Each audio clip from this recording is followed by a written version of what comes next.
Hello, good morning. Nandito na naman po tayo. Chicken barbecue naman po ang pinrepare natin na dinner nila. Ayan po, tinusok-tusok ko na.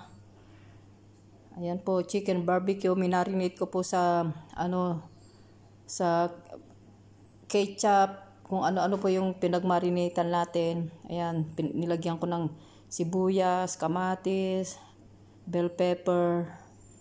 Ayan po. Ilalagay po natin sa oven maya-maya. Yan po. Sayang, hindi na ako kumakain ng karne. Ito po yung pinagbabarang ko, 'di ba? Dumi. Diyan ko po binabad. 24 hours. So, binabad yan ko ilalagay sa oven. Yan po. Ilagay na natin yung oven sa 240 degrees. Ayan po, ilagay po natin. Ayan na po.